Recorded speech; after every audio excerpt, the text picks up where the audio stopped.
Bago po tayo makumpisa, tayo pong lahat ay yumuko at panalangin sa Panginoon. Banal at mahabaging Amang Diyos na makapangyarihan sa lahat at nagmamahal po sa amin, salamat po sa inyong dakilang biyaya at pagmamahal po sa amin na napatunayan po doon sa cross po ng Panginoong Jesucristo. Ipinakaloob niyo po sa amin itong panibagong taon 2025. Naniniwala po kami na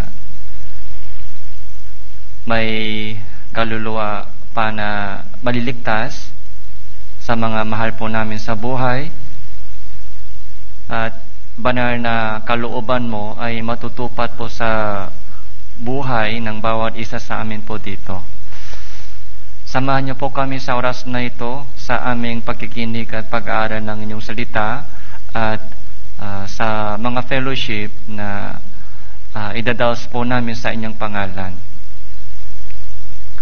Lahat po ng mga Tanawan Church brothers sisters ay nawa lumago sa aming pananampalataya at pagkakilala sa inyo.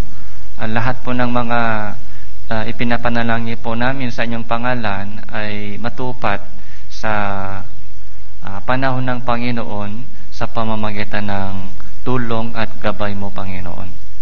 Yung mga kapatiran po na hindi po nakasama sa oras na ito dahil sa iba't ibang pagsubok, samahan nyo rin po sila kung nasaan man po sila, Panginoon, at pagkalooban nyo po sila ng kalakasan, karunungan at matatak na pananampalataya. Mula sa simula hanggang sa katapusan ng itong gawain, kayo lamang po ang kumilos sa puso ng bawat isa sa amin. Ito po yung aming panalangin sa pangalan ng Panginoon Jesucristo. Amen. So, buksan po natin ang ating Biblia. Unang Hari, chapter 16 po. Lumang Tipan, Unang Hari, chapter 16, verse 29.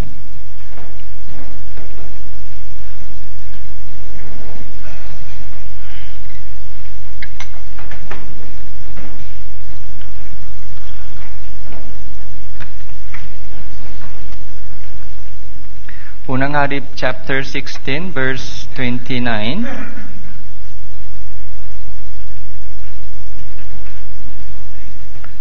So, magmula verse 29 hanggang 33, babasahin ko po ito. Magmula verse 29 hanggang 33, babasahin ko po ito. Nang 38 taon na ni Asa na hari ng Juda, nagsimula si Ahab na anak ni Omri na maghari sa Israel. As si Ahab na anak ni Omri ay naghari sa Israel sa Samaria ng 22 taon. Si Ahab na anak ni Omri ay gumawa ng kasamaan sa paningin ng Panginoon ng higit kaysa lahat ng nauna sa kanya. Waring isang magaang bagay para sa kanya nang lumakas sa mga kasalanan ni Rehoboam na anak ni Nebat. Siya ay nag-asawa kay Jezebel na anak ni Etbaal na hari ng mga Sidonio. Siya ay humayo at naglingkod kay Baal at sumama sa kanya.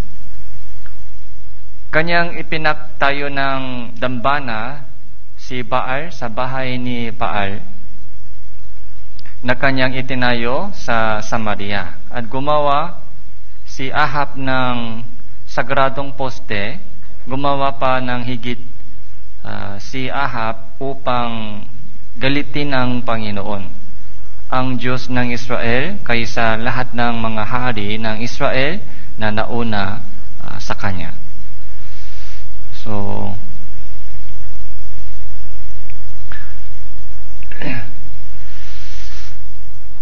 sa oras na ito, pag-aralan po natin tungkol sa buhay ni Ahab. So, ilang beses po nabanggit po sa inyo tungkol sa buhay ni Ahab. Yung panahon po ni Haring Ahab ay pinakamadilim panahon sa buong history ng Israel. Lalo sa panahon ng mga hari. So, para maintindihan po natin malinaw yung story po dito, may kailangan din po natin yung malaman yung background kung anong panahon po ito. Si Ahab, so hari po siya ng Israel, Northern Israel. Israel po ay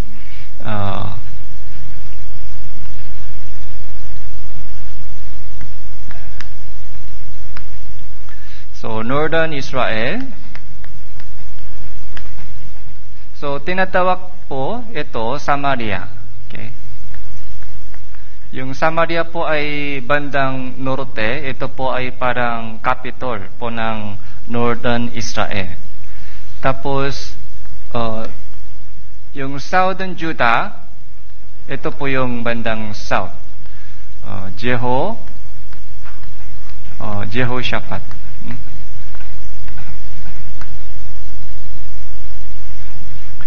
So, tapos, sino po yung asawa niya? Jezebel. Okay.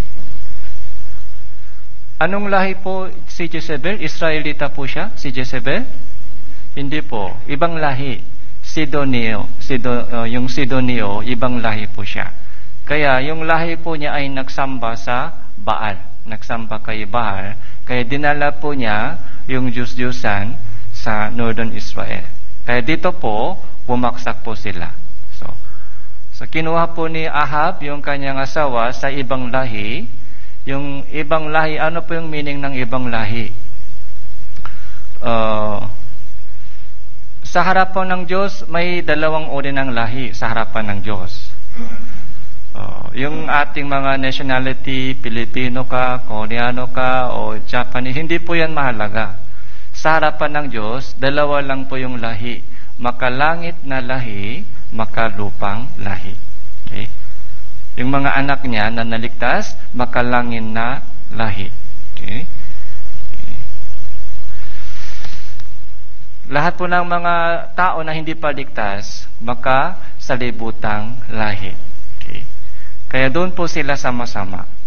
Yung makalangin na lahi, Kristiyano po, saan po tayo sama-sama? Sa bagay, makalangin na bagay, doon po tayo sama-sama. Doon po tayo masaya.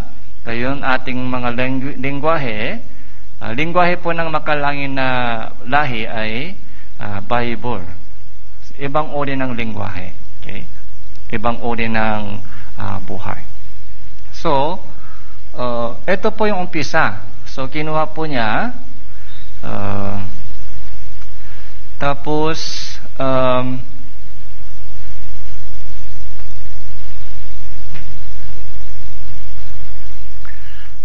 meron po siyang, yung anak na babae, Atalia.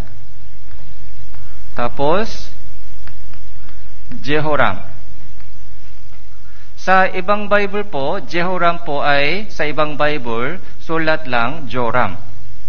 Kaya minsan nalilito po sa pagbabasa Bible, anong pangalan? Jehoram o Joram. Minsan, ito ginamit, minsan ito ginamit. Tapos, isa pang anak po ay Ahasya.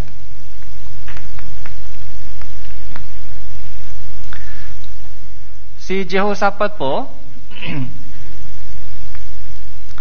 yung anak po ay Jehoram. Okay?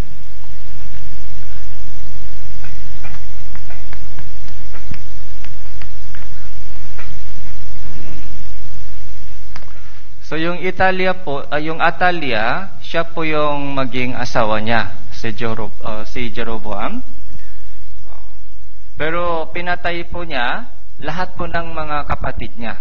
Grabe yung kanyang kasalanan. Dahil siyempre ito, naapektuhan. Yung tatay niya, Jehoshaphat, medyo maayos. Yung magandang hari, mabuting hari po siya, tatay, si Jehoshaphat. Naapektuhan po siya ng kanyang asawa.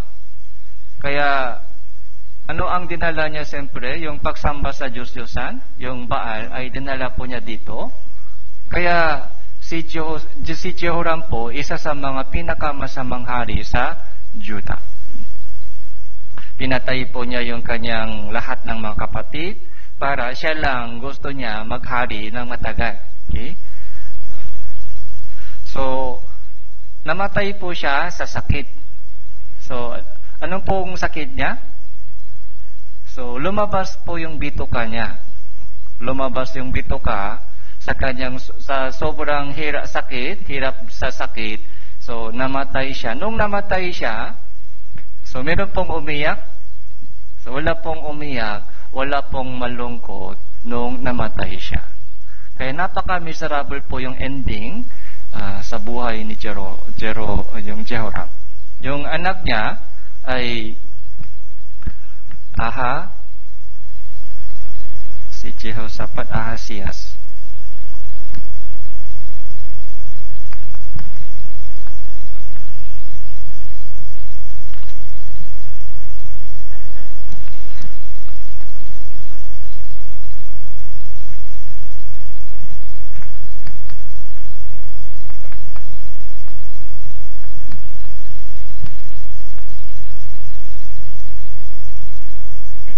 Jehoram.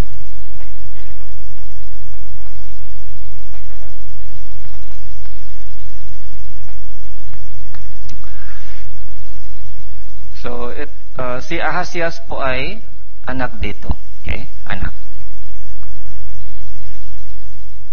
Kaya ito po yung pinaka-madilim na yung bahagi sa history ng Israel. So, ngayon po, pag-aralan po natin tungkol kay Ahab. Tapos, sino pong propeta dito naghayag ng salita ng Diyos sa kanila?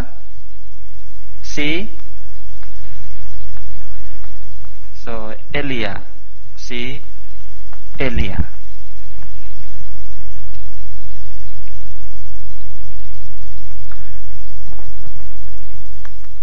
Sa ganitong panahon, so meron pong tao ng Diyos.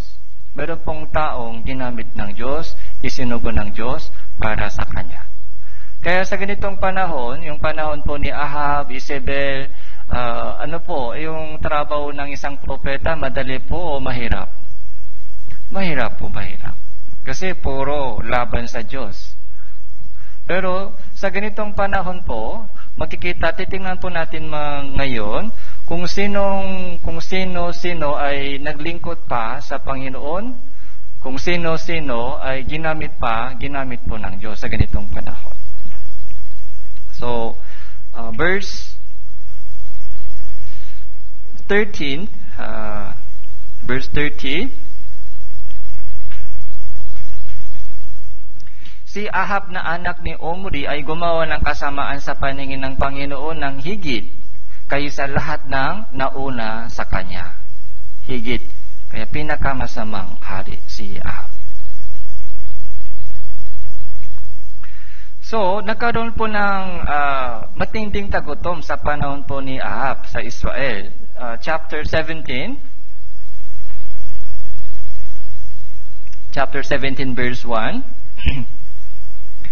Si Elias na Tisbita na nakikipamayan sa Gilead, nagsabi kay Ahab, habang nabubuhay ang Panginoon, ang Diyos ng Israel, ako ay nakatayo sa harap niya, hindi makakaroon ng hamok o ulan man sa mga taong ito, maliban sa pamamagitan ng aking salita.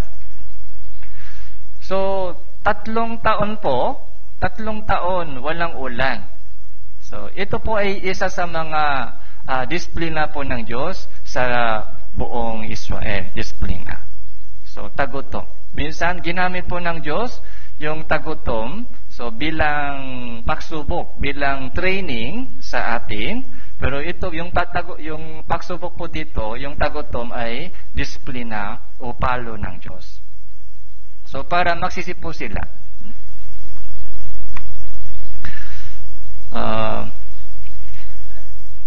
Verse 2, ang salita ng Panginoon ay dumating sa kanya, as sinasabi, umalis ka dito, lumiko ka patungo silangan, at makubuli ka sa tabi ng Batis Cherit na nasa silangan ng Jordan. Ikaw ay iinom sa batis, at aking iniutos sa mga uwak na pakainin ka roon. Verse 5, kaya't pumunta siya roon at ginawa ang ayon sa salita ng Panginoon. Siya ay pamaroon at nanirahan sa tabi ng Batis Cherit na nasa silangan ng Jordan. Verse 6 po, verse 6, basahin po natin, 3 to 1. Tinapay at karne sa umaga at tinapay at karne sa hapon, siya ay uminom sa batis. Okay. So, sa matinding tagutom, walang pagkain. Kaya sabi po ng Diyos kay Elias, pumunta ka, umalis ka dito, kasi walang pagkain dito, umalis ka, lumikot ka patungo silangan, magkubuli ka sa tabi ng Batis Cherit, okay, na nasa silangan ng Jordan. So inom ka sa Batis at iniutos sa mga uwak na pakainin ka doon. Ano po yung ginamit ng Diyos para pakainin si Elias? Uwak. Uwak. Meron po ba kayo uwak? Ganito uwak? Meron po bang uwak na ginagamit ng Diyos para sa inyo? So, meron po. Okay. Kung walang tao tumulong sa atin, uwak ay gagamitin po ng Diyos. Uwak. Ibon po ay isusugo ng Diyos sa atin.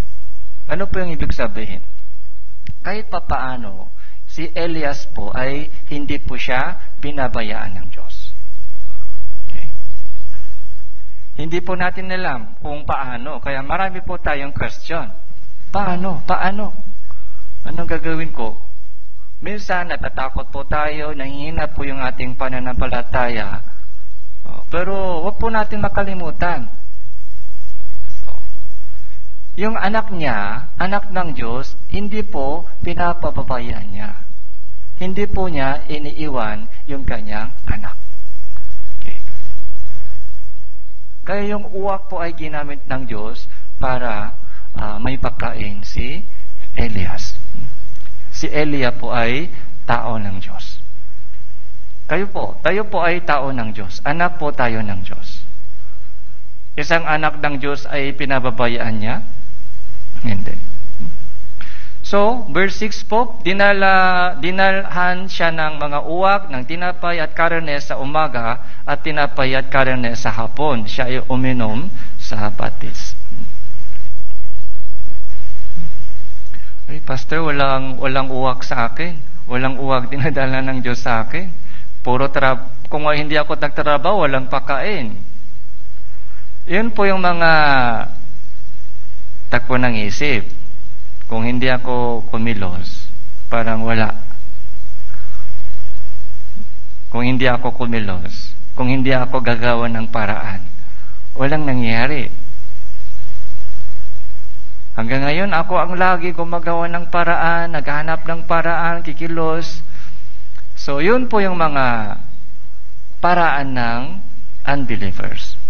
So, tama po, ganung mga sistema. Pero bilang isang Kristiyano, kung hanggang dyan lang po ay nakikita nyo, kulang sa yung pananaw mo. Sa paningin, sa mata po sa ating sa isip, parang ako ang naghahanap ng paraan, parang ako ang gumagawa ng paraan. Pero kailangan po natin buksan yung ating spiritual mata kung sino po ang kumikilos sa likod po natin, kung sino po ang tumutulong sa likod po natin. Kung wala po tayong tulong ng Diyos, so wala. Dapat yung ating puso ay sa Diyos ay umaasa at magtiwala. Kahit yung estudyante po dito, dapat mag-aaral po kayo ng mabuti, masipag. Dapat masipag po tayo sa ating trabaho. So, matapat po tayo, dapat masipag. Pero wag po natin makalimutan, kung walang tulong ng Diyos, lahat po ng ating mga pagod sa trabaho o mga ginagawa po natin ay walang kabuluhan. Walang kabuluhan. So ito po yung tinitesting po ng Diyos lagi sa atin. So ilagay po natin dito yung bookmarking. Lucas chapter 4, pumunta po tayo sa Lucas.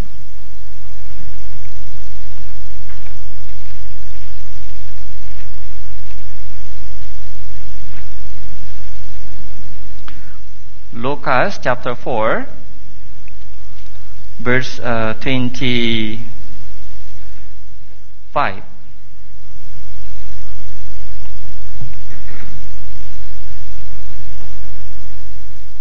Unid ang totoo, maraming babaeng balo sa Israel noong panahon ni Elias. Nang sarahan ng langis sa loob ng 3 taon at 6 na buwan, nagkaroon ng malupang tagutom sa buong lupain. Unit si Elias ay hindi sinugo sa kanino-man sa kanila, kundi sa isang babaeng balo sa Sarepta sa lupain ng Sidon. So, isang babaeng balo,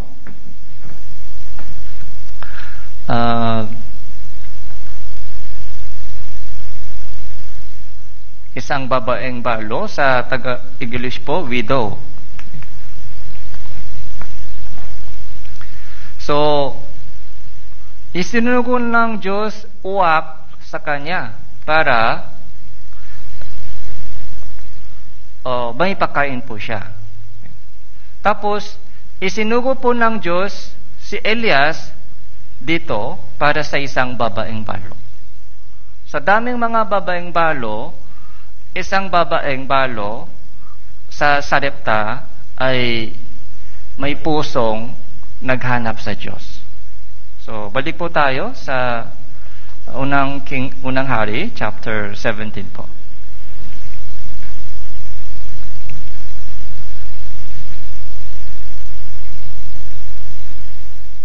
Verse 7, pagkaraan ng ilang panahon, ang batis ay natuyo sapagkat walang ulan sa lupain. 3 years and a half. Okay? 3 taon at kalahati, walang ulan. Kaya natuyo na rin po yung batis. Kaya, sinabi po ng Diyos kay Elias, verse 9, bumangon ka, pumaroon ka sa Sarepta, na sakop ng Sidon, manirahan ka doon, aking inutusan ang isang babaeng balo doon na pakainin ka. Okay. Sa una, uwak ginamit ng Diyos. Dito, sino po yung ginamit ng Diyos? Isang babaeng balo. Babaeng balo. Anong lahi po siya? Israelita po siya? Sidon. Hindi po siya lahi ng Israel. Sa daming mga tao sa Israel ay walang naghahanap sa Diyos sa panahon ito dahil kay ang King Ahab. Sumamba sila sa mga Diyos-Diyosan, si Baal, kaya iniwanan po nilang lahat ang Diyos. Pero sa lupain ng Sarepta, isang babaeng balo sakop ng Sidon, meron pong isang babae na naghanap sa Diyos. Yun ang alam ng Diyos.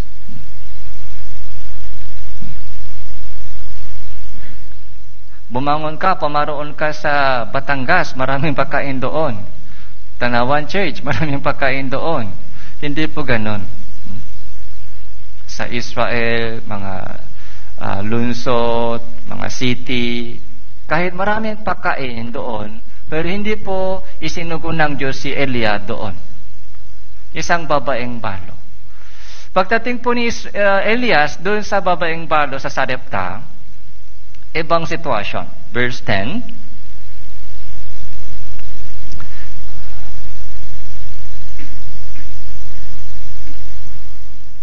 Kahit bumangon siya at pumunta sa Sarepta nang siya ay dumating sa pintuhan ng lunsot, naroon ang isang babaeng balo na namumulot ng mga patpat. Kanyang tinawag siya at sinabi, dalhin mo ako ng konting tubig sa isang sisidlang upang ako ay makainom. Nang siya ay pumunta na upang kumuha, kanyang tinawag siya at sinabi, dalhin mo ako ng isang pirasong tinapay. So, verse 12 po. Basahin po natin ito ng sabay-sabay. 3, 2, 1. At sinabi niya, kung paano ang Panginoon mong Diyos ay buhay, ako ay walang natlutong anuman. Tanging isang dakot na harina sa tinapyan at konting langis sa banga. At ngayon ako ay namumulot ng ilang patpat upang ako ay makauwi at ihanda yon para sa akin at aking anak upang aming makain yun ay bago kami mamatay. Itong babaeng balo, mayaman po siya o hindi? Mayaman po siya, babaeng balong ito? Oh. Hindi siya mayaman, mahirap. Pero bakit isinugo ng Diyos Elias doon sa isang mahirap na babae? Walang pakain doon. Nung sinabi ni Elias sa kanya, dalhin mo ako isang pirasong tinapay. Sabi naman ng Diyos sa akin, pumunta ako dito, may pakain daw dito. Kaya dalhin mo ako ng isang pirasong tinapay. Pero ang sitwasyon po ng itong babae, totoo ang sasabihin ko sa iyo. May konting harina, may konting dakot na harina sa tapyan. Parang isang lang, konti. Tapos konting lang, ito lang natitira. Okay. So, namumulot kami ng ilang papat, yung mga pang-ihaw. Yun ang gagamitin sa luto. Tapos, bago mamatay, ibig sabihin, ito lang natira. So, pagkakain po namin ito, anong mangyari? May pagkain, wala na. Kaya, mamatay kami. Mamatay. Ito yung last meal namin. Last meal.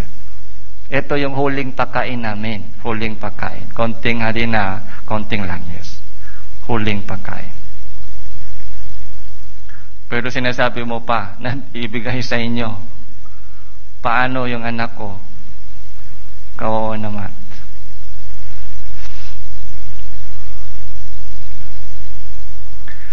Hindi po alam ng Diyos yung sitwasyon po ng itong babaeng balon. So dito po, isipin po natin. Hindi ba alam ng Diyos yung sitwasyon po ng itong babaeng balo? Ay, akala ko may pagkain. Sorry, pumunta ka sa ibang family. Hindi ganon. Alam po ng Diyos yung sitwasyon po ng itong babaeng balon. Ganon pa man, isinugo ng Diyos si Elias para sa kanya. Verse 13 po, sinabi ni Elias sa kanya, huwag kang matakot, dumayo ka, gawin mo ang inyong sinabi, unit, igawa mo muna ako ng munting tinapay. Pagkatapos, dalhin mo dito sa akin, saka kagumawa para sa iyo at sa inyong anak. Okay. Igawa mo muna ako muna. Tapos, ikaw, saka yung anak mo. Ako muna. Hanapin mo muna ang kanyang kaharian, ang kanyang katuwiran. God first. God first. Huwag kang matakot. Huwag kang matakot. Makikita mo kung anong mangyari sa inyo. Ako muna. Okay? Dito po, may pakikipaglaban, may dalawang puso dito. Okay? Grabe yung sabi ng itong tao. Itong huling kanin ito, 1 kilo lang. Huling bigas. Konting ulam. Kulang ito sa aming dalawa. Bakit hihingi pa ito? May takot. Kung meron po siyang ganong takot, so mahirap ibigay ito sa kanya. Pero itong babaeng balo, sumunod po siya. Sumunod po siya sa sinabi ni Elias. Kahit may takot man, pero nilaban po niya yung kanyang takot. Tapos sumunod lang, sumunod. Sumunod po siya. Tapos, verse 14, sapagkat ganito ang sabi ng Panginoon ng Diyos ng Israel, ang tapian na hari na hindi makukulang, o ang banga ng langis man ay maubusan hanggang sa araw na magpaulan ang Panginoon sa ibabaw ng lupa. Siya ay humayo, ginawa ang ayon sa sinabi ni Elias, at ang babae, siya at sambahayan ng babae ay kumain ng maraming araw. 16 po, ang tapian ng harina ay hindi makulang, o ng banga ng langis man ay naubusan ayon sa salita ng Panginoon na kanyang sinabi sa pamamagitan ni Elias. Yung Tanawan Church, brothers, sisters, sana ma-experience po natin ito. Huwag po tayo matakot. So, lahat po ng mga Tanawan Church, brothers, sisters, sana ma-experience po ito. Kulang talaga, kulang. Lagi kulang po yung budget sa atin, kulang yung oras po sa atin. Pero yung mga konting langis at yung harina, ibigay muna sa Diyos. Yung ating mga kulang na oras, kulang na budget, ay ibigay muna sa Diyos. Anong ibig sabihin? Unahin muna ang kanyang gawain. Unahin. Kung ganon, verse 16, ito po ay mangyari sa iyo. Okay. Konting harina, konting langis. Madaling maubos, pero hindi naubos po yan. Akala po natin, madaling maubos. Ito yung last meal. Pero kapag sumunod po tayo, kung inuna po natin ang Panginoon, ito po yung gagawin po niya.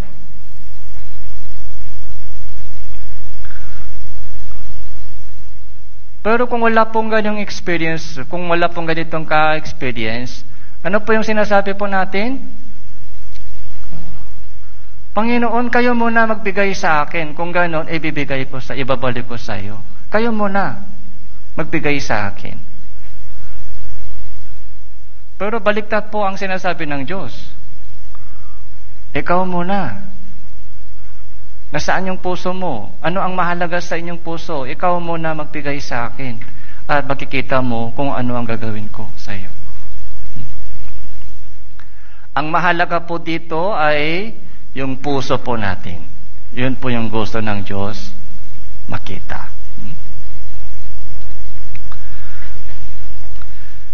Tapos, yung unang pagsubok, tagutom. So, yun po yung mga kaya sa totoo lang po, isinugo po ng Diyos si Elias para sa babaeng balo. Hindi para kay Elias, kundi para sa kanila, para sa babaeng balo. Pero pangalawang pagsubok ay dumating sa kanila, 17 po. Pagkatapos ng mga bagay na ito, ang anak ng lalaki ng babae na may-ari ng bahay ay nakasakit at kanyang sakit ay napakalupa, kaya't walang naiwang hininga. So, yung anak niya ay patay na. Sobrang sakit.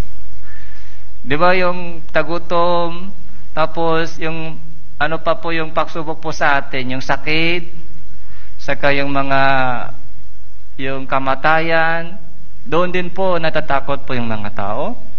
Kaya mahirap po maintindihan, bakit ganito? Okay? Bakit ganito po yung mga sunod-sunod po yung nangyari yung pagsubok? Yung una, tagutom.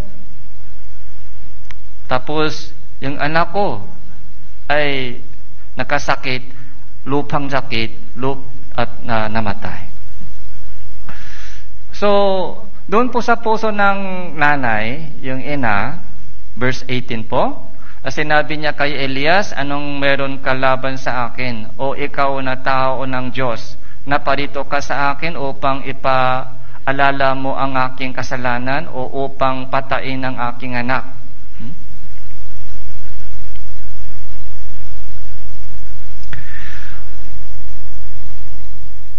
Pero, narinig po ng Diyos yung panalangin po ng itong babae. Kaya verse 21, siya'y umunat sa bata ng 3 ulit at nangis sa Panginoon, o Panginoon kong Diyos, idinadalangin ko sa iyo, pabalikin mo sa batang ito ang kanyang buhay. So, dininik ng Panginoon ang tinik ni Elias at ang buhay ng bata ay bumalik sa kanya, ay siya'y muling nakamalay. Verse 24, sinabi ng babae kay Elias, ngayon ay alam ko na ikaw ay isang tao ng Diyos at ang salita ng Panginoon sa inyong bibig ay katotohanan. Sa ating pamumuhay Kristiyano, habang dumadaan po tayo sa maraming pagsubok, ito po yung dapat natin malaman. Ang Diyos ay tunay. So, kumikilos ang Diyos sa akin. Kumikilos. Hindi ako pinababaian ng Diyos. Gumagawa po siya sa lahat ng bagay para sa ikabubuti ko. Buhay ang Diyos. Kumikilos po siya. Gumagawa po siya. So, yun po yung mga paglago po natin sa pananampalataya. Verse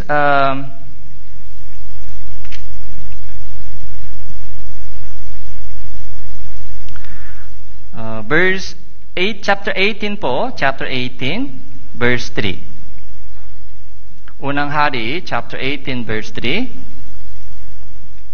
Tinawag ni Ahab si Obadias na siyang katiwala sa bahay. Si Obadias nga ay lupang natatako sa Panginoon. Verse 4, sapagkat nang itiwalak ni Jezebel ang mga propeta ng Panginoon, kumuha si Obadias ng 100 propeta at ikinubuli na 50 sa isang yungib at pinakain sila ng tinapay at tubig. Si Jezebel po, anong ginawa ni Jezebel? Itiwalak ni Jezebel 100 propeta. Anong ibig sabihin itiwalak? So, patay, di ba? Pinatay. Massacre. Ubos. Okay? Itiwalak ni Jezebel ang mga propeta ng Panginoon. Ito po yung mga grabeng kasalanan po ni Jezebel. Ayaw niya yung mga propeta ng tunay na Diyos. Dahil sumamba siya sa Diyos-Diyosan Baal. Kaya ayaw niya mapakinggan yung mga sinasabi ng mga propeta ng Diyos. Kaya gusto niya ubusin lahat ng propeta ng Diyos. Gusto niya patain lahat ng mga propeta ng Diyos. Pero, isang tao ginamit ng Diyos dito. Sino po? Ano po yung pangalan? Obadias. Okay? Obadias. Isusulat ko po.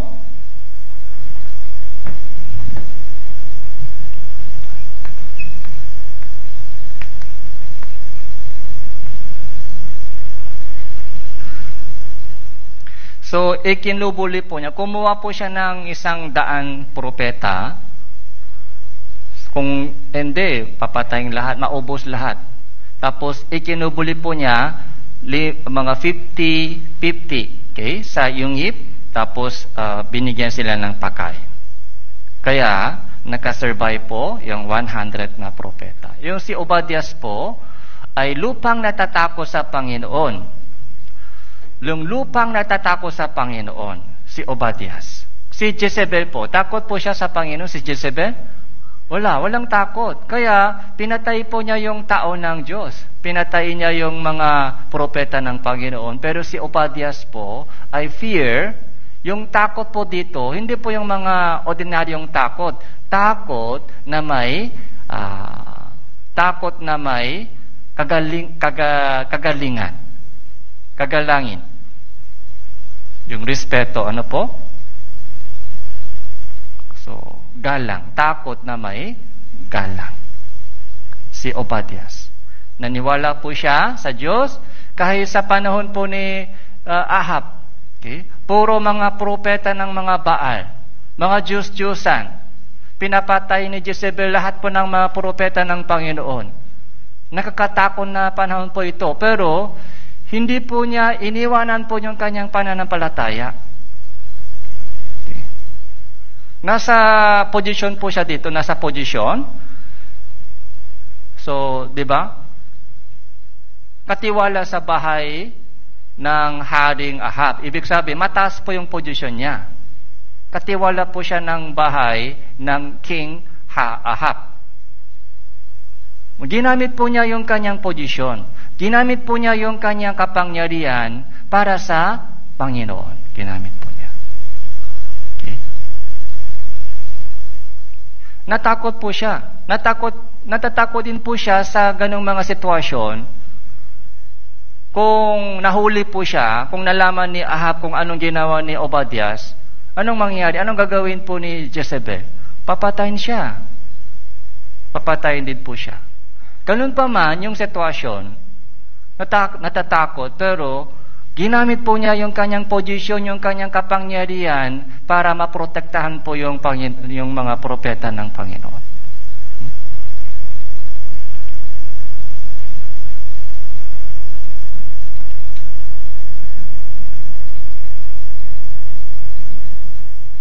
Kaya si Obadias po ay pinoprotektahan din po ng Panginoon dahil alam ng Diyos kung sino si Obadias, kung ano po ang ginawa niya para sa Panginoon. Verse 16 po, verse 16. Sa gayoy humayo si Obadias upang salubungin si Ahab, as sinabi sa kanya, at si Ahab ay humayo upang salubungin si Elias. 17. Basahin po natin, 3, 2, 1. Nang makita ni Ahab si Elias, sinabi ni Ahab sa kanya, ikaw ba yon? Ikaw na nanggugulo sa Israel? Okay. Sa mata ni Ahab, si Elias ay parang tinik. Parang tinik po si Elias sa mata ni Ahab. Ikaw ba? Ikaw ba yun? Ikaw na nanggugulo sa Israel? Magulo ang Israel dahil sa iyo. Pero sino po? Sino po ang nanggugulo sa Israel? Si Elias ba o si Ahab? Si Ahab po ay nanggugulo sa Israel ngayon. Okay. Dahil kay Ahab at Jezebel, magulo na po yung takbo ng Israel ngayon. Hindi dahil kay Elias. Parang baliktad. Verse 18. Siya ay sumagot, si Elias ay sumagot, hindi ako ang nagugulo sa Israel, kundi ikaw at ang sambahayan ng inyong ama, sapagkat inyong tinalikuran ng mga utos ng Panginoon at sumunod sa mga Baal. Verse 19, kaya may suggestion po ni Elias, May suggestion po dito. Ngayon nga, magsugo ka at tipunin mo sa akin ang buong Israel sa bundok Carmel. Ang 450 propeta ni Baal at 400 propeta ni Asherah na kumakain sa hapak ni Jezebel.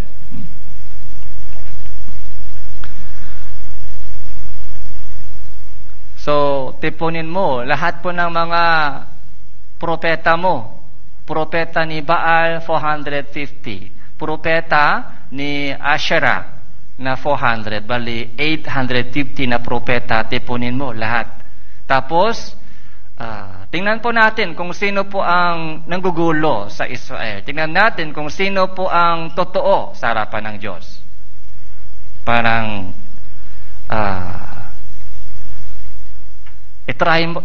i-testing po natin, i-testing. Yun po yung suggestion po ni Elias.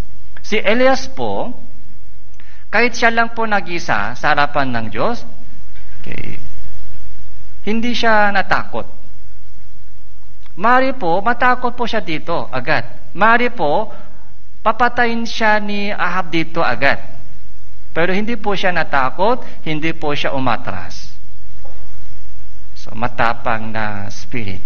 Okay? Si Elias. Kaya verse 20 po, kaya nagsugo si Ahab sa lahat ng mga anak ni Israel, tinipon ng mga propeta sa bundok Carmel. So, dito po, si Elias po ay nagturo sa mga Israelita. Magandang chance po ito. Verse 21. So, basahin po natin ito ng sabay-sabay. 3, 2, 1. Si Elias ay lumapis sa buong bayan at nagsabi, hanggang kailan kayo magpapatalon-talon sa dalawang makaibang kuro-kuro? Kung ang Panginoon ay Diyos, sumunod kayo sa Kanya. Unit kung si Baal, sa Kanya kayo sumunod. At ang bayan na hindi sumagot sa Kanya kahit isang salita. Ano po yung challenge ni Elias? Hanggang kailan talon-talon kayo sa dalawang grupo? Hanggang kailan talon-talon po sa isang paa sa salibutan, isang paa sa church? Okay. Hanggang kailan kayo talon-talon, magpapatalon-talon sa dalawang makaibang kuro-kuro? Makaibang kuro-kuro. Yung takbo ng yung kalooban ng Diyos, kalooban ng salibutan ay makaiba. Yung takbo ng salibutan, ang takbo ng Panginoon ay makaiba. Hindi pwede isang paa sa salibutan, isang paa sa Panginoon. Hindi pwede. Okay? Kaya yun po yung challenging po ni Elias. Mag-isip ka at makaroon ng determination kung saan ka mananatili. Isa lang choice. Isa lang. Kung Diyos ay totoo, sa Kanya sumunod ka. Kung Diyos ay tunay, sumunod ka sa Diyos. Kung yung Baal, yung Diyos-Diyusan, kung yun ang totoo, doon na lang sumunod kayo. Hindi pwede dalawa. Hindi pwede dalawang Panginoon. Isa lang. Piliin ninyo, isa lang.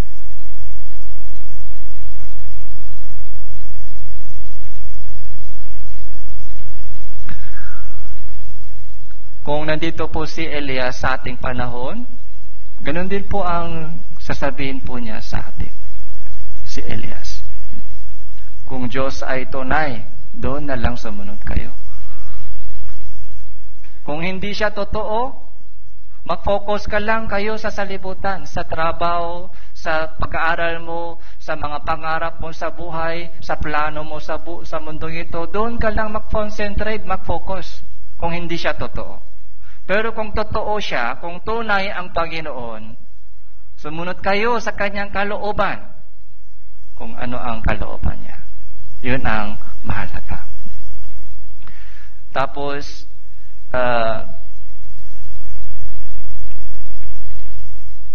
verse 24,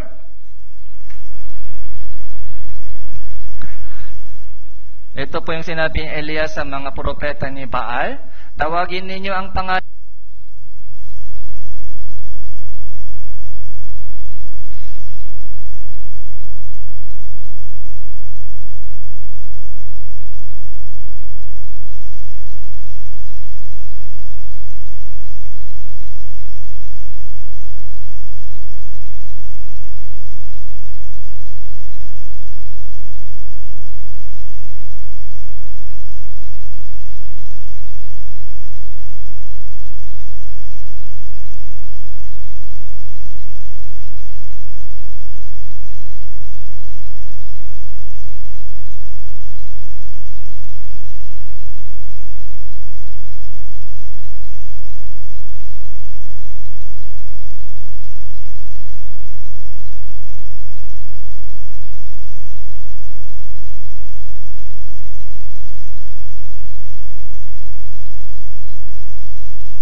Kaya anong sabi ni Elias? Sumigaw kayo ng malakas sapagkat siya isang Diyos, baka siya ay nagbumuni-muni, nananabi. So, okay. Baka natulog siya. Gisingin mo siya.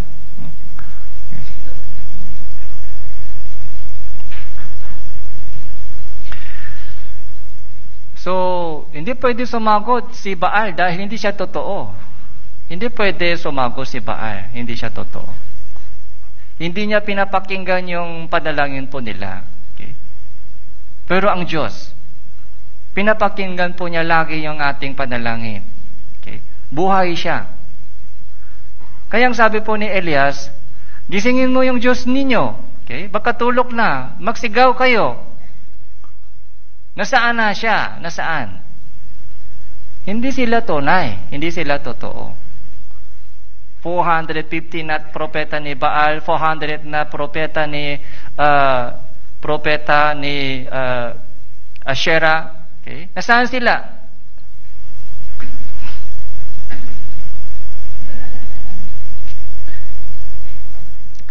Verse 36 po, tahimik lang po sila, walang nangyari. Ngayon, ito po yung Elias' turn.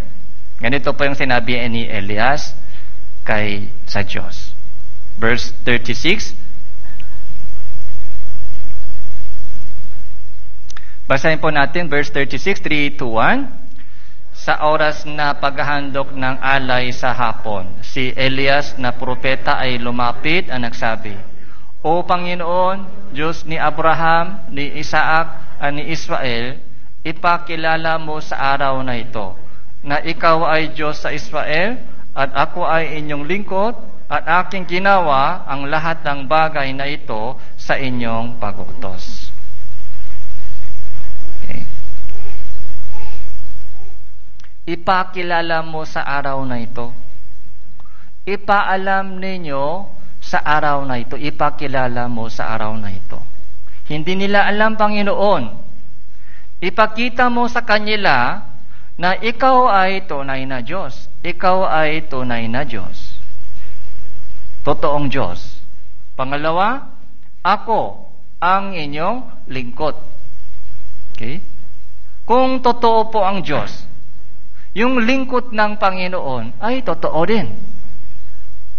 Yung lingkod po ng Diyos ay totoo din. Ako ang inyong lingkod. Tapos, ang aking ginagawa ngayon ay utos mo. Kalooban mo ang ginagawa ko. Okay. Malinaw po ito, di ba? Malinaw. Okay. Buhay ang Diyos.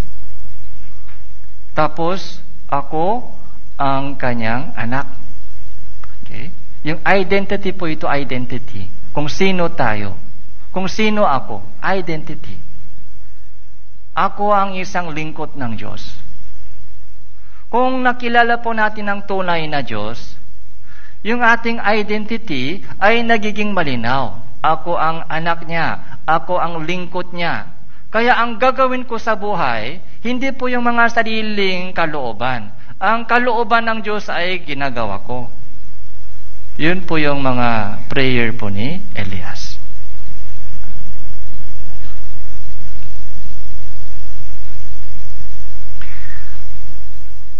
Kaya verse 38, nang makagayon, ang apoy ng Panginoon ay bumaksak at tinupok ang handok na sinusunog at kahoy, mga bato, alabok at dinilaan ang tubig na nasa hukay.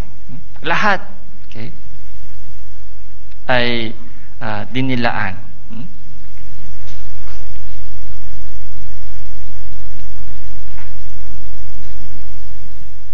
Tapos, lahat po ng mga propeta ni Baal ay patay na dito. Namatay. Sino po yung tagumpay? Isa tagumpay. Laban sa 850 na bulaang propeta. Ito po yung power of truth. Kung nasa katotohanan ka, makapangyarihan ka. Dahil, ang dinadaanan mo ay tama. Narrow way, narrow gate. Okay? Kahit konti lang. Pero bakit tuloy-tuloy po tayo sa ating paglakas sa itong makipot na pintuhan at masikip na daan? Dahil alam natin ito ay totoo. Ito ay daan patungo sa buhay.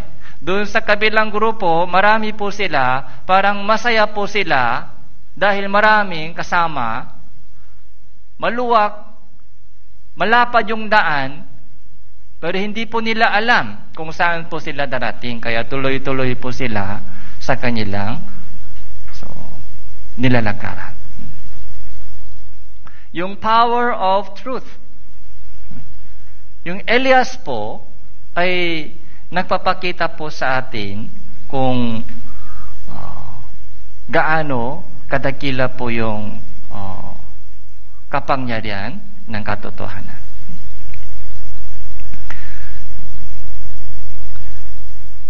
Verse chapter 19, verse 1.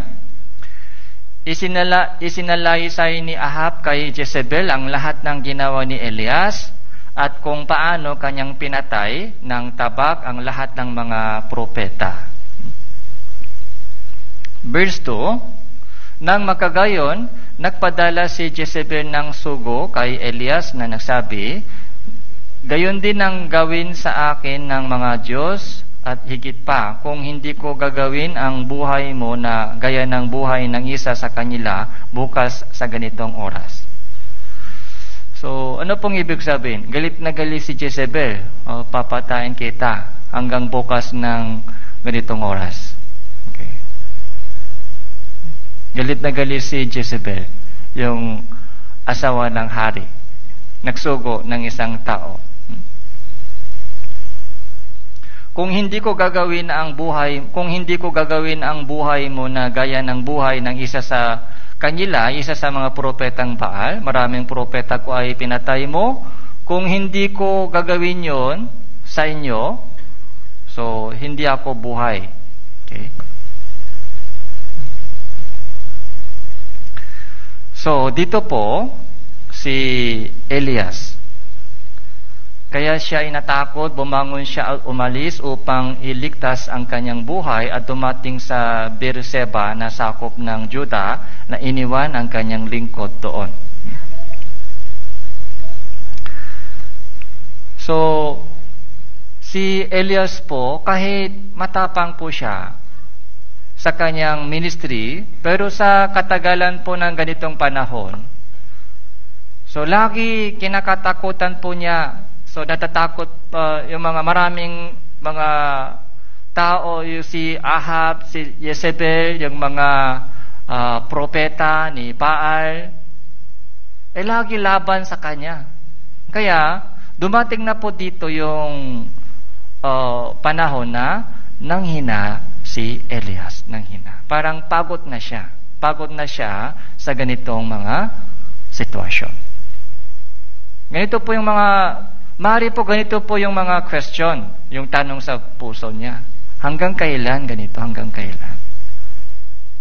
Maraming umuusik sa akin, yung persecution, yung galit nila sa akin, yung pag-uusik po nila sa akin, hanggang kailan?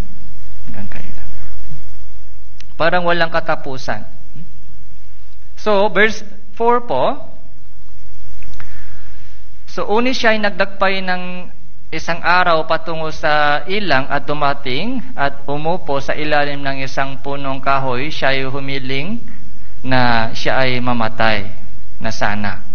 Nagsabi, sapat na ngayon o Panginoon, kunin mo ang aking buhay sapagkat hindi ako mas mabuti kaysa aking mga ninuno. So ano po yung prayer ni Elias? So sana, so kunin ng Diyos yung buhay ko.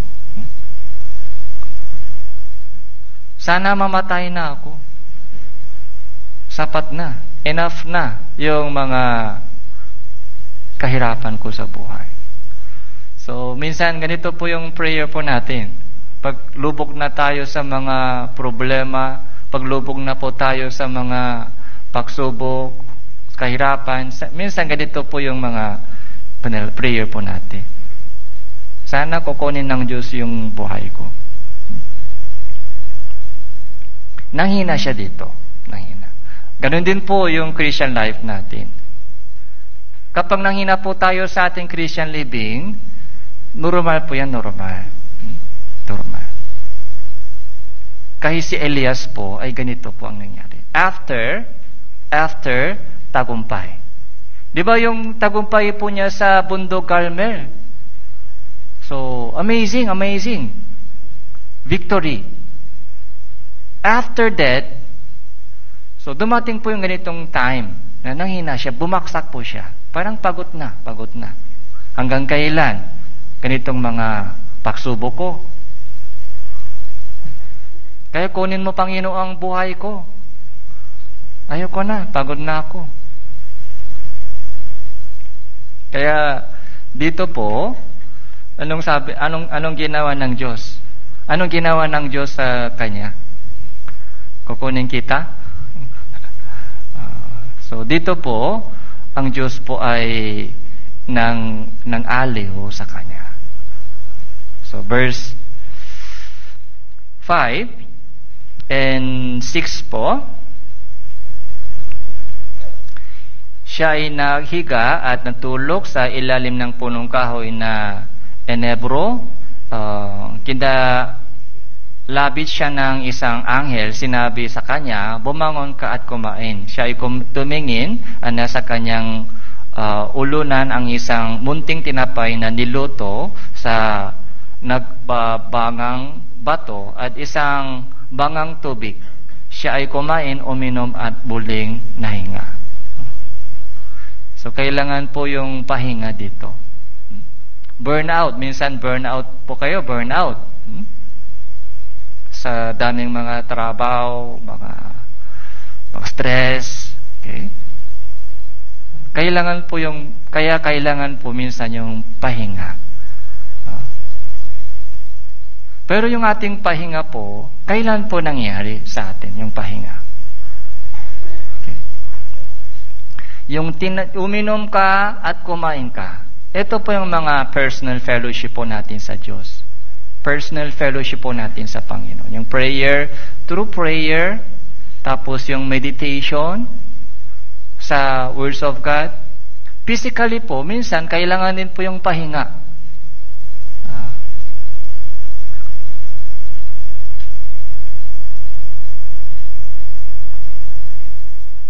Hindi po sinasabi ng Diyos dito, bumangon ka at balik. Anong ginagawa mo dito? Maraming trabaho. Gagawin mo sa Jerusalem, hindi po ganon.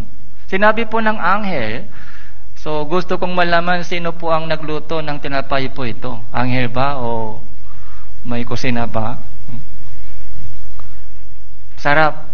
Okay? Sarap ng niluto ng anghel.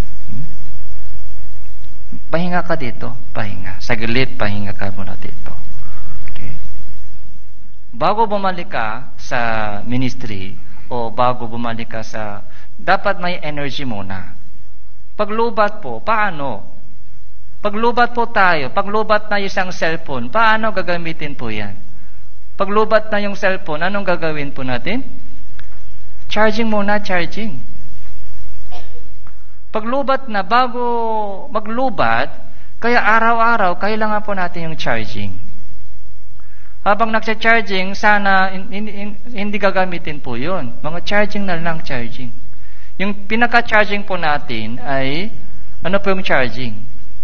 Sa ganitong mga fellowship, mga sermon listening or Bible reading. So, kahit nandyan pa rin po maraming mga trabaho o yung mga problema na nakakasakit. So, charging muna, charging. Para may energy po tayo, energy. Sa ganitong fellowship. Sa meditation, personal meditation ng words of God, personal prayer. Kaya wag po natin hamakin yung charging time. Pag puro mga trabaho lang, pag ubos na po yung ating energy, okay? So, napakahalaga po yung charging. Okay? Charging. Yung tinapay po ito, the words of God ay tinapay, energy. Yung prayer po ay yung through fellowship sa Diyos, yun po yung mga, doon po, lumalakas po tayo. Verse 11 po. Kaya sinabi, tumayo ka sa ibabaw ng bundok sa harapan ng Panginoon, at Panginoon ay nagdaan at biniyak ang mga bundok ng isang malaki at malakas na hangin. At pinakputol-putol ang mga bato sa harapan ng Panginoon, unid ang Panginoon ay wala sa hangin. At napakatapos ng hangin ay isang lindol, unid ang Panginoon ay wala sa lindol. Pagkatapos ng lindol ay apoy, unid ang Panginoon ay wala sa apoy. Pagkatapos ng apoy ay isang manayat at munting tinik.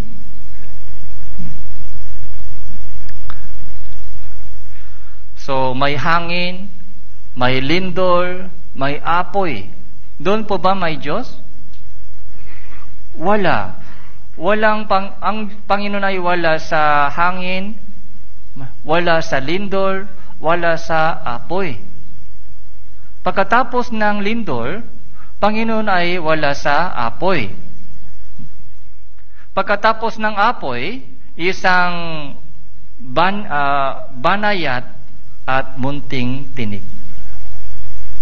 Okay.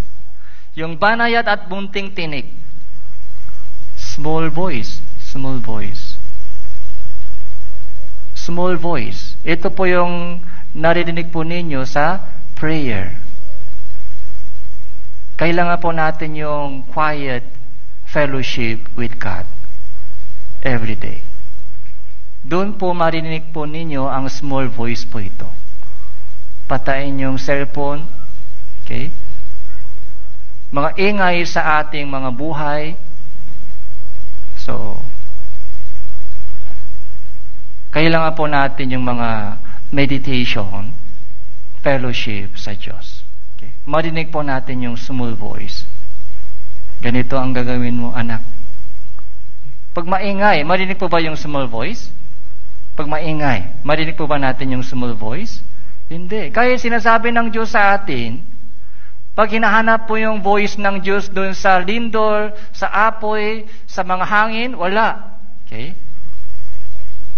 Yung small voice po ay marinig po natin sa quiet fellowship with God. Okay? Quiet fellowship with God.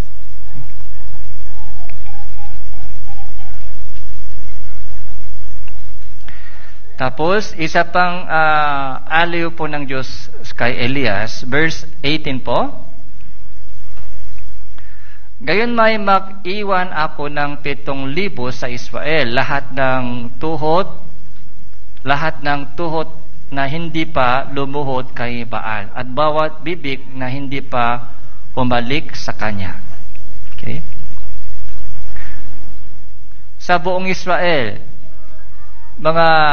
si Elias lang pa ba ay hindi lumuhod kay Baal?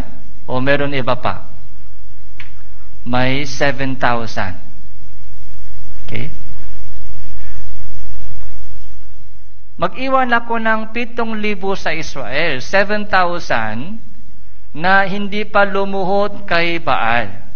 Na hindi pa humalik kay Baal. Katulad mo, Elias, may 7,000 pa, hindi ikaw lamang. Akala mo, ikaw lang, kaya pagod ka. Okay? Pero may 7,000 na lingkod ko, propeta ko, katulad mo, magpalakas ka. Huwag mong isipin na ikaw lang. May 7,000 na kasama. Pag inisip mo, ako lang nag-isa, lalong nanghihina. Ako lang nag-isa, bakit ako lang ganito? Bakit ako lang ganito? Yung ibang tao parang walang problema, masaya lang sila, pero ako lang ganito, inuusig, may problema, may pagsubok. Hindi po gano'n. Maraming mga ibang brothers, sisters ay dumadaan sa parehong pagsubok katulad mo. May sakit din po sila. May pagsubok din sila. May umuusik din po sa kanila. Hindi ikaw lang. Okay. Bakit hindi mo alam yung ibang mga kapatiran? Dahil hindi ka sumama sa fellowship, hindi mo alam.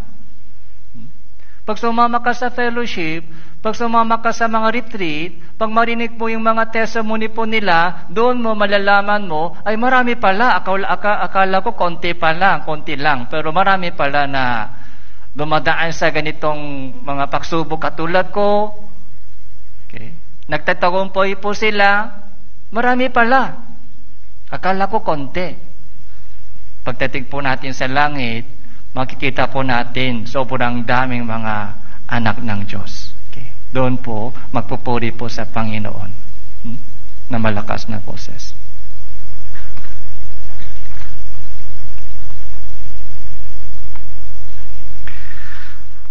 Tapos, alam po natin yung storya po ni Ahab na nagsisi po siya, chapter 21.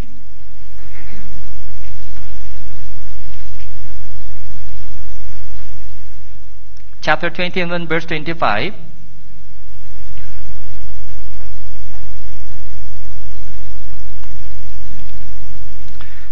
So, chapter 21, verse 25. Walang gaya ni Ahab na nagbili ng kanyang sarili upang gumawa ng kasamaan sa paningin ng Panginoon na inudyukan ni Jezebel na kanyang asawa. Siya ay gumawa ng totoong karumar-dumar sa pagsunod sa mga Diyos-Diyusan tulad ng ginawa ng mga Amoreo na pinalayas ng Panginoon sa harapan ng mga anak ni Israel. Okay. So, verse 27 po, 27, basahin po natin, 3, 2, 1. Nang marinig ni Ahab ang mga salitang iyon, kanyang pinunit ang kanyang mga damit, nagsuot ng sako sa kanyang katawan, nag-ayuno, nahiga sa sako at nagpalakad-lakad na namamanglaw. Nagsisi po si Ahab. Ito po yung mahalaga. Mahalaga po yung ending. Okay? Ending. Nakita po natin hanggang ngayon gaano kasama po si Ahab. Mula nung naging hari po siya, pinatay po niya yung mga propeta ng Panginoon, sumamba siya sa mga Diyos-Diyusan, kaya lahat ng mga bayan ay sumunod sa kanya. Pero nung binigyan siya ng warning ng Diyos, ito po yung napakagandang bagay na nangyari sa kanya. Meron po siyang pusong nagsisi. Pinunid yung kanyang damit. Anong ibig sabihin? Pinunid yung kanyang damit. Yung mga magagandang damit, pinunid. Pinunid po niya yung kanyang puso. pinunit sa harapan ng Diyos. Bumaksak po yung kanyang puso sa harapan ng Diyos. Nagsuot ng sako sa kanyang katawan. Nag-ayuno. Parang walang gana sa pagkain. Walang gana sa pagkain. Walang gana sa mga kaligayahan sa buhay. Magandang suot, magandang pagkain, masarap na pagkain, masarap na buhay. So walang gana. Nahiga sa sako, sakit. Naglakat na namamanglaw. Ito po yung puso ni Ahab. So, yung kaparusahan po ay hindi po dumating sa panahon po ni Ahab sa kanyang anak. Okay? Sa panahon po ng kanyang anak ay dumating po yung parusa ng Diyos. Verse 29, nakita mo ba kung paano si Ahab ay nagpakababa sa harap ko? So, sapagkat siya ay nagpakababa sa harap ko, hindi ko dadalin ang kapahamakan sa kanyang mga araw, kundi dadalin ko ang kapahamakan sa kanyang sambahayan sa mga araw ng kanyang mga anak. Okay. Nagpakababa. Humble himself. Nagpakababa. Repentance. Kaya, last year, kahit ano mang nangyari sa inyo last year, bumaksak ka sa Christian life mo, okay lang. Let it go. Ang mahalaga po ay magmula ngayon, this year, anong gagawin? Meron po tayong another chance, another year. Ito po yung pagkakataon na ibinigay ng Diyos sa atin. Ay mahalaga po yung ending. Okay? Yung January 1, marami po tayong resolution. January 1, marami po tayong mga New Year's resolution. Maganda. Much better kaysa wala. Pero, ang mahalaga po ay December ending. Paano po tayo magtatapos sa December? Okay? Yung magandang resolution po natin, plano, ay sana tuloy-tuloy, continue. Yung commitment po natin, yung mga resolution, ay consistent, tuloy-tuloy. Araw-araw, step by step. Mga 10 step lang ay pagod, suko agad. Kung gano'n, wala pang mangyari. Kung bigyan po tayo ng ganitong puso, so, sige, gagawin ko ganito. Sana yung itong taon 2025, sana lumago ang faith ko sa harapan ng Diyos. Babangon muli ako sa harapan ng Diyos. Sana gagamitin ng Diyos yung mga buhay ko para sa kanyang kalooban niya. Kung ganun po, sana tuloy-tuloy. Okay, tuloy-tuloy.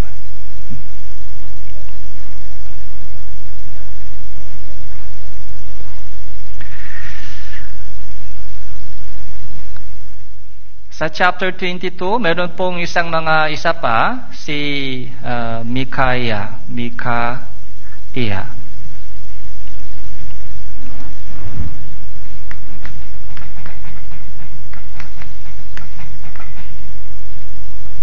Okay. Elia, saka yung babaeng balo, si Obadias. Ito po, si Micaiah. Isa din po siya sa propeta. Chapter 22, verse 1. Sa loob ng 3 taon ng Syria at ang Israel ay nagpatuloy na walang digmaan. Verse 3, sinabi ng hari ng Israel, Ahab po ito, sa kanyang mga lingkod. Alam ba ninyo na ang Lamot Gilead ay atin? Tayo ay tumatahimik at hindi natin ito inaagaw sa kamay ng hari ng Syria. Sinabi niya kay Jehoshaphat, sasama ka ba sa akin sa pagkikipaglaban sa Lamot Gilead? Sinabi ni Jehoshaphat sa hari ng Israel, ako ay para sa iyo, ang aking bayan ay parang ang inyong bayan. ang aking mga kabayo ay parang inyong kabayo. Verse 5, sinabi ni Jehoshaphat sa hari ng Israel, sumangguni ka muna kung ano ang salita ng Panginoon. Okay? So, ganito po yung storya. Si Ahab po ay gusto niya sumama sa gera para kukunin po niya yung Ramoth Gilead. So, gusto niya makumpisa ng isang gera, yung pagkipaglaban sa Syria. Ang tanong po niya kay Jehoshaphat, sasama ka ba sa akin?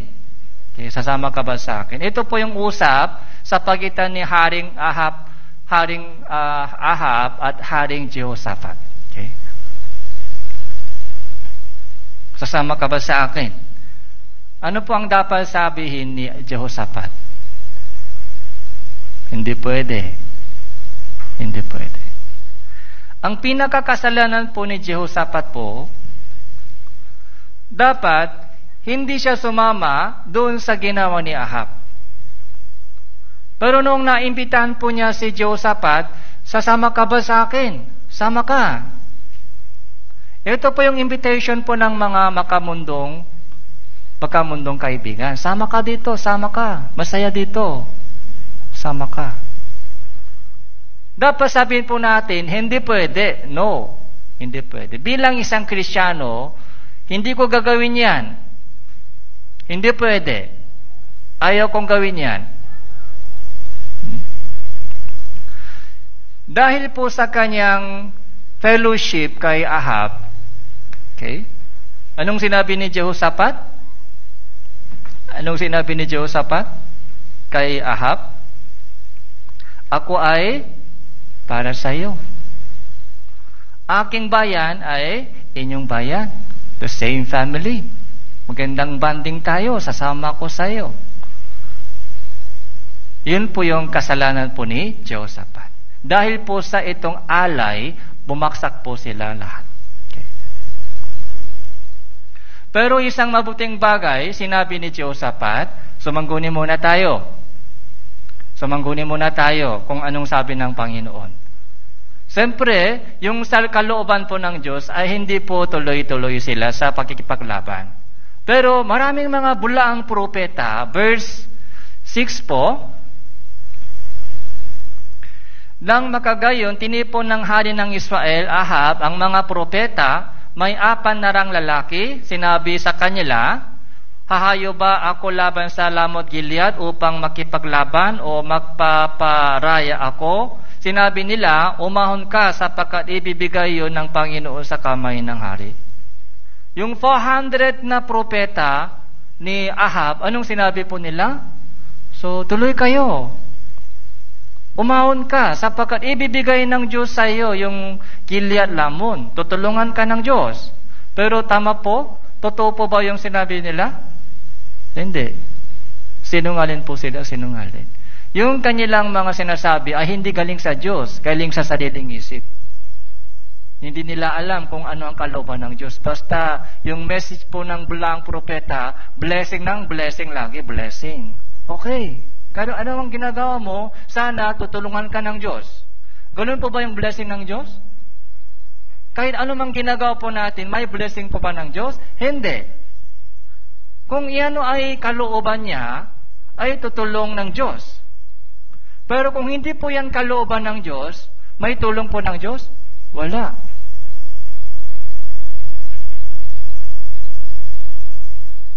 Verse 7, uni sinabi ni Jehoshaphat, wala ba dito ibang propeta ng Panginoon upang makasangguni tayo sa kanya? Sinabi ng hari ng Israel kay Jehoshaphat, may isa pang lalaki na maaari nating sanggunian sa Panginoon, si Mikaya, na anak ni Imula. Ngunit, kinapupuutan ko siya sapagkat hindi siya nagpapahayag ng mabuti tungkol sa akin, kundi kasamaan. Sinabi ni Jehoshaphat, huwag magsalita ng gaya ng hari. Napansin po ni Jehoshaphat,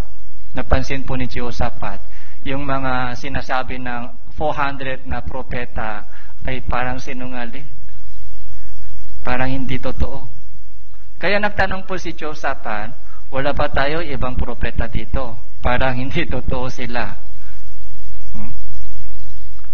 May duda ako sa kanyang sinasabi. Kasi po si Jehoshaphat po, may mga gising pa ng konti kaysa Ahab. May sense po siya, may sense.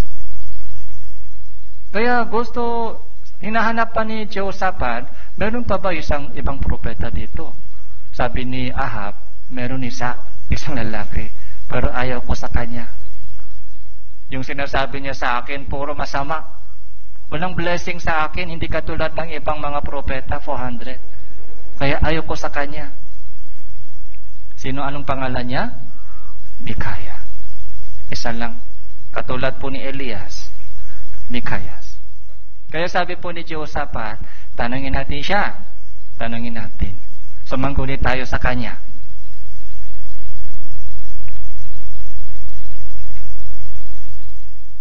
Verse 13 po, ang sugo na humayo upang tawagin si Mikaya ay magsalita sa kanya. Ang lahat ng mga salita ng mga propeta ay kasiya-siya sa hari. Hayaan mo ang inyong salita ay maging gaya ng isa sa kanila. Ang magsalita ka ng kasiya-siya. Blessing. Magsabi ka ng blessing, kasiya-siya sa hari. Magandang pakinggan. Yun lang, sabihin mo. Huwag mong sabihin totoo. Kasiya-siya lang, pleasing. Okay. Verse 14 po, basahin po natin. 14, 3 to 1. Sinabi ni Mikaya, buhay ang Panginoon, kung ano ang sabihin ng Panginoon sa akin, yun ang aking sasabihin. Okay. Hindi kasiya-siya. Ayoko kasiya-siya sa mga tao. Okay. Ano po yung kasiya-siyang message sa mga tao? Okay. Blessing.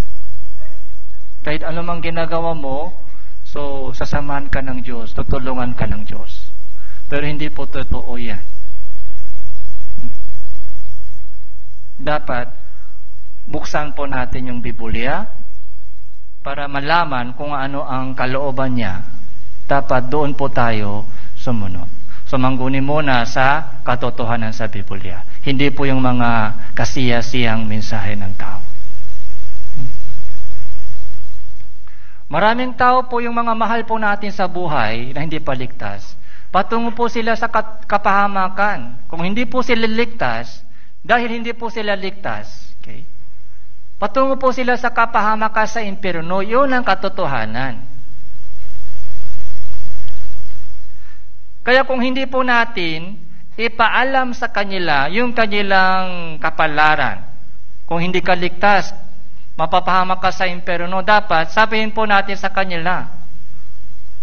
Pero kasiya-siya po ba yun? Mapupunta ka sa impyerno, kasiya-siya? Hindi. Magagalit po sila sa inyong sinasabi. Okay.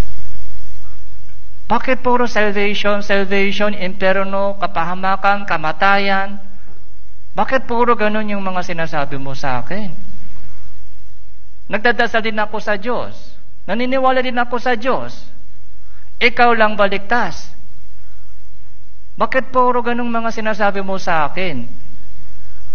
Kung ganun po, yun po ang katotohanan. Mga kasiya-siyang message, yung pleasing, enjoy lang, enjoy sa buhay dito, magtagumpay dito sa buhay, mga mahabang buhay dito, mahabang buhay, kalakasan, malakas na katawan, mga tagumpay sa trabaho, kasiya-siya. Okay. Walang katotohanan po doon. Katulad po ni Mikayas. Ano mang sinasabi ng Diyos? Yun ang sasabihin ko sa kanya. Okay. Kaya, verse 24, may pag-uusig. Pagkatapos lumapis si Sedekias na anak ni Ana, sinampar si Mikaya. Sinabi, paano umalis ang Espiritu ng Panginoon mula sa akin upang magsalita sa iyo? Sinampar siya ng mga bulaang propeta. Inuusig po siya ng mga makamundong lahi. Makalangin na lahi, makamundong lahi. Dalawa. Pagkikipagdigma po sa pagitan ng itong dalawang lahi. So, mula noon hanggang ngayon.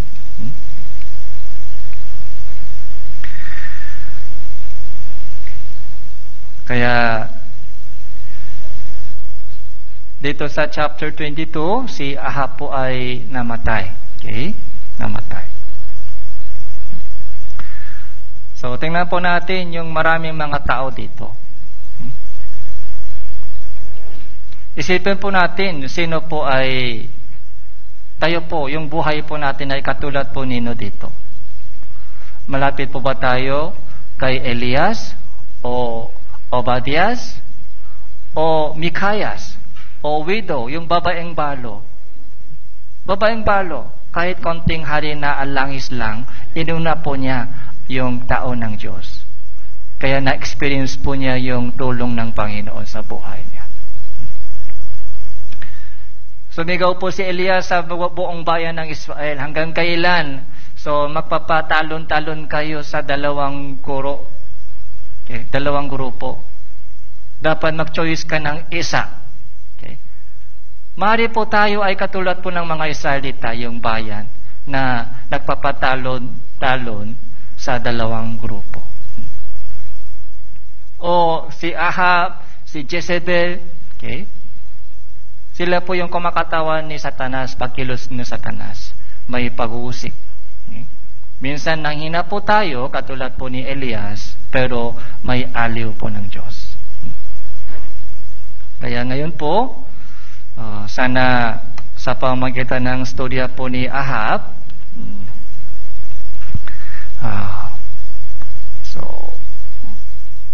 mag-isip po, magkaroon po tayo ng mga determination po sa ating puso. Sana magiging ganito yung buhay ko sa 2025. Okay, let's pray. Salamat po, Panginoon, sa inyong mensahe sa oras na ito, patungkol sa buhay po ni Ahab, kung anong propeta, kung anong tao ng Diyos ay ginamit po ninyo sa panahon po ni Ahab. Nawa lahat po ng mga kapatiran ng Tanawan Church ay dumanas po ng tulong at gabay ng Panginoon sa pamagitan ng pagsunod. Maraming mga mahal po namin sa buhay na hindi pa ligtas ay naghintay po ng salita ng Ebanghelyo. Gamitin niyo po ang bawat isa sa amin dito upang makarating po sila sa tunay na kaligtasan. Ito po yung aming panalangin sa pangalan ng Panginoon Hesus Kristo.